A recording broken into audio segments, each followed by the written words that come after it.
President Roosevelt called Carole Lombard the first woman killed in the line of duty in World War II. In a letter to Clark Gable, the president wrote, "She gave her life for her country." Hollywood jumped into World War II with both feet.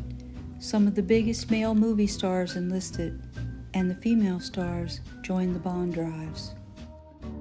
$250 million a day was needed to pay for the war.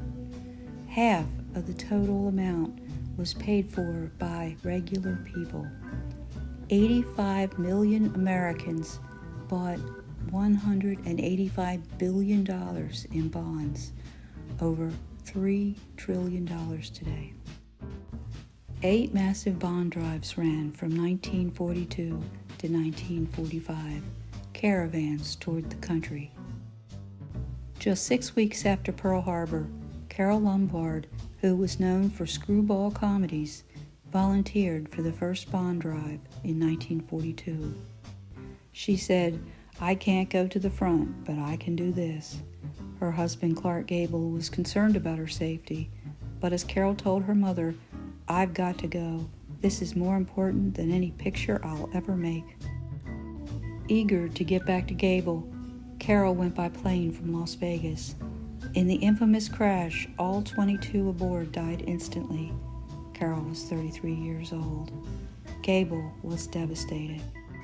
The Liberty ship SS Carole Lombard was launched in 1944, christened by her friend Irene Dunn.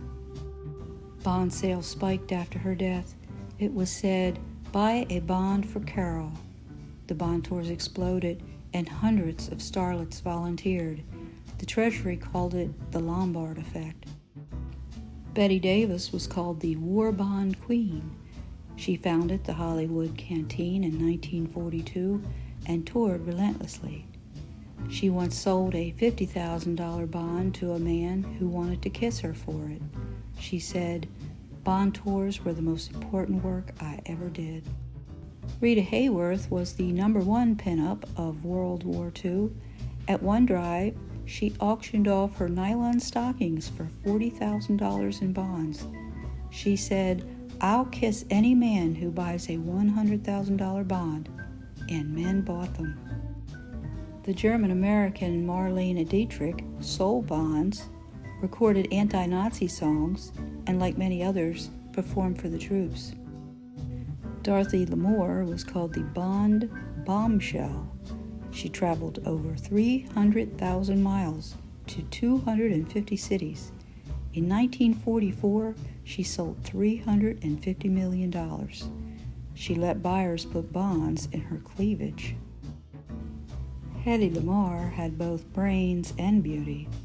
When she offered to kiss any man who bought a $25,000 bond, she sold 65 kisses and made $25 million in a single tour. Judy Garland did radio drives. In 1943, she raised $3 billion nationally. She'd sing "Over the Rainbow," then say, "Buy a bond so our boys come home." One Texas oil man bought $300,000 in bonds just to meet Betty Grable. After Carole Lombard's death, female stars treated bond drives like combat duty. The Treasury told them, "Fill Carole's quota and then some." Female stars alone are credited with selling the equivalent to $20 billion in today's money.